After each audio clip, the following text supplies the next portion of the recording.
Lithium trolling motor batteries can get stupid expensive, and that's why today I want to do some academical testing on one of the more affordable lithium trolling motor batteries. Here I have a Lifetime. This is a 24 volt lithium ion battery. Let me unbox it.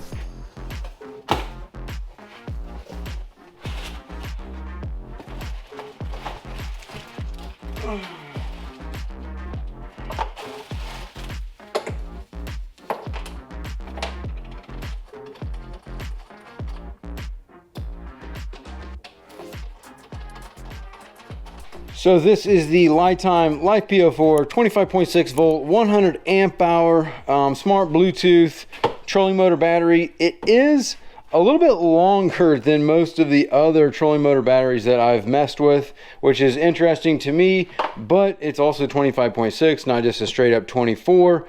That's, you know, not really a big deal. Yeah, it's just longer. That's the only thing that I can really think of. The thing was packaged very, very well. I'm actually pretty impressed with the packaging of this thing. Got the bolts there, got the nice quick start guide. Let me go ahead and download the app. I want to see how much charge is in this battery, and then we'll probably just hook up our solar panel charger and charge this thing all the way up before we go out and try and use it, deplete it, and see how it does.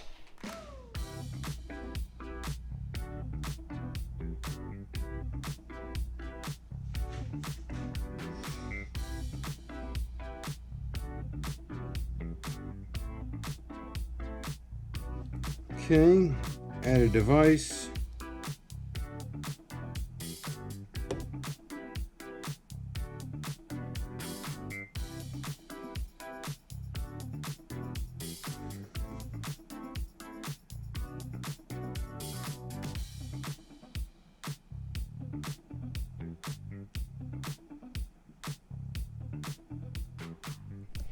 All right, so we are at 51% state of charge. Zero power, zero current, 26.3 volts, 51 amp hour capacity. Your BMS is running normal, cells, normal, balanced. Okay, so that doesn't tell me anything, but serial number, temperature 84.2 degrees Fahrenheit, cycle time 0, firmware 1.1. Power off. Discharge switch is on. I can power off the battery, disconnecting and charge, blah, blah, blah. Okay, so I can turn it off. What else we got here? That's pretty much it. So we got limited on the stuff here. It's on standby. Let me hook it up and then we'll charge this thing up before we go use it.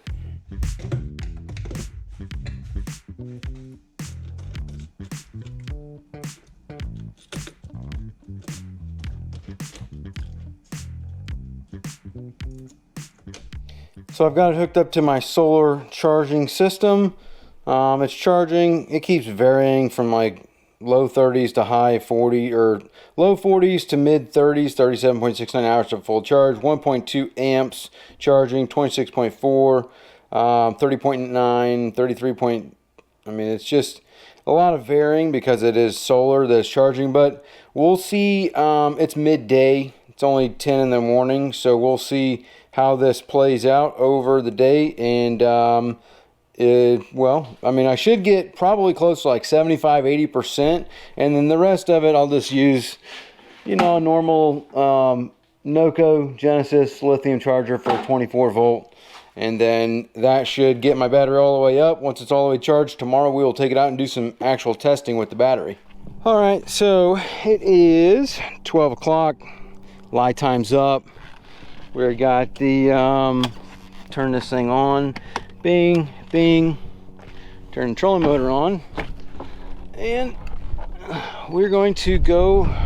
I got a rod, I got my tool bag, I got a couple things on the boat I want to do, so I figure why not come out here and just run this Lifetime. I want to see what exactly its lifespan is. This is 100% charge. Let me pull up this charge real quick so you can see what we got here. Lifetime 100% state of charge, boom, standby full. All right, so we're at 12 o'clock.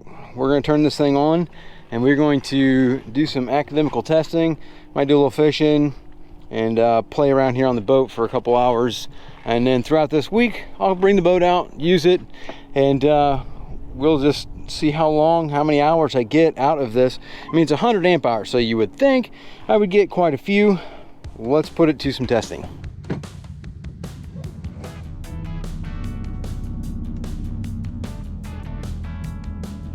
All right, so I just got this little pin rod here. It's like 60, 70 bucks from Walmart. Got some 20-pound or some 15-pound fluoride. So I'm gonna spool this thing up and see if I can't catch something.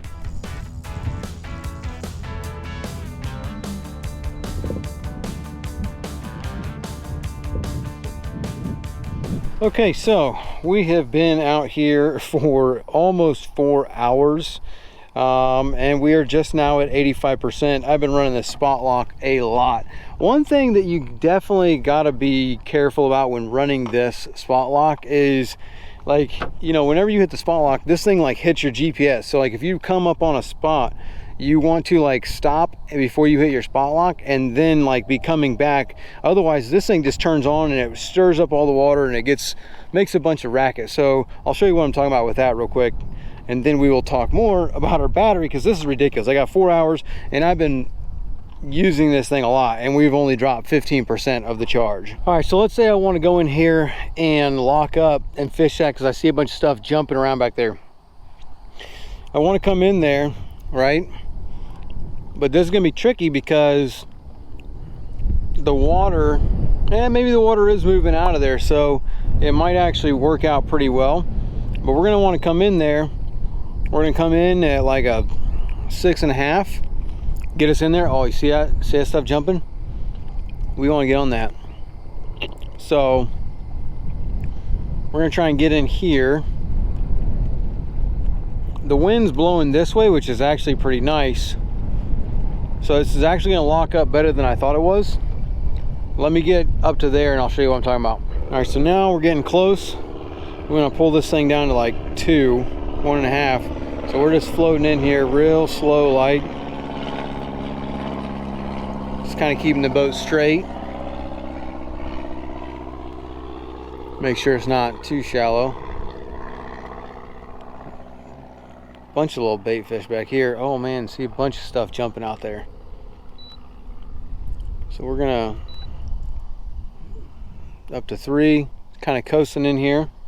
All right, so now I'm about where I want to stop, because I want to be casting around here. I mean, really I'd try to get deeper, but I don't think there's a reason to go that deep. So I'm going to bring this down to like 3, 2.5, just to kind of control where the bow's at.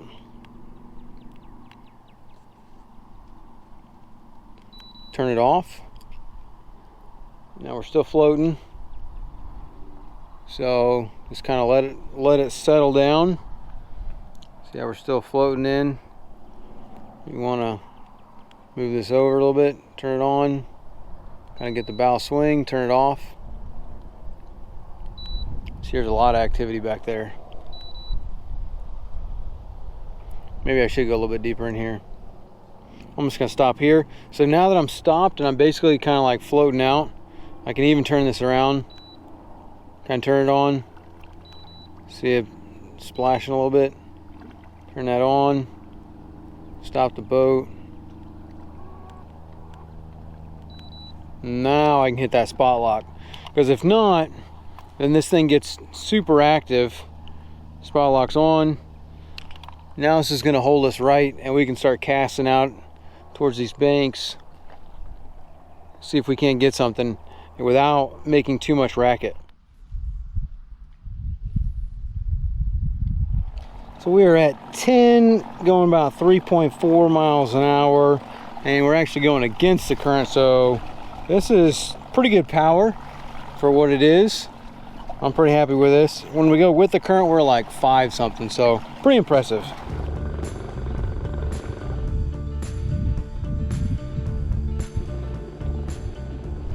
Well, the fishing was a bust, but let's take a look at our light time. It says 85%. I mean, we are actually reloaded. It is at 71%. So it is 6:15. We probably put 5.5 hours on this battery and probably made it, I don't know, 6 miles or so. 71% is what we burned down to. This thing is perfect. I mean, if for a trolling motor battery, this is the kitty cat's PJs. For the price, you really can't beat it. I'll pull this out of the boat and take it in, and we'll talk a little bit more about Lifetime and what I think of it based on 71%, but that's what I got so far.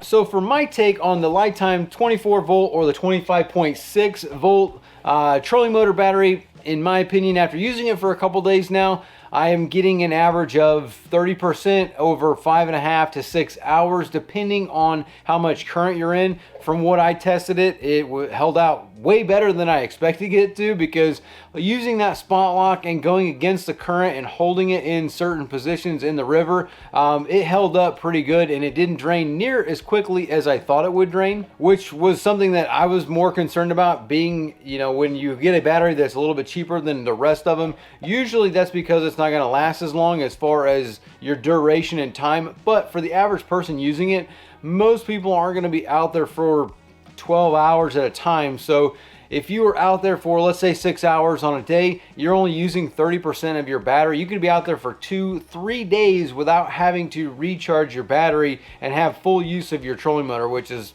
pretty impressive. I mean, you can go do a lot of trips and do a lot of things and not need to charge up your trolling motor battery, which in some areas, depending on where you're fishing, that might not be an option for you. But obviously they have a charger that can charge this thing up. You can put them on board if you have that kind of concern. But the duration of it held up for what I wanted it to do and what I put it through, as far as like the spot locking and going against current, running my trolling motor at 10 max, basically what it would do, going 4 or 5 miles an hour, depending on if I was with the current or against the current. It held up pretty well. And Lifetime's been around for, like, I think they've been around for 5 years now. It came out in 2020. They've got a ton of stuff out there. There are different configurations of these types of batteries. So if you want one that's shorter, taller, this, that, the other thing, and they have ones with other features as well. This one has the Bluetooth connectivity. The things that you see on the Bluetooth are a little bit limited as far as, you know, compared to some other batteries, but it gives you everything that you need to know on the app, which for me, I'm pretty basic, and I think you get more than you really need to know. Basically what you want to know is the amount of charge that you have, and that's pretty much it. You don't really have a way of saying how much charge is left in the battery, but you'll be able to gauge that over time as you use it. So my opinion, it was a great battery. I like it. It's very affordable compared to other brands, and so if you're in the market for a trolling motor battery, this is not a bad battery for your boat. It's actually a pretty impressive battery in my opinion, so what I'll do is I'll just put a link in the description. If you'd like to learn more about Lifetime batteries, you could check that out using that link down below.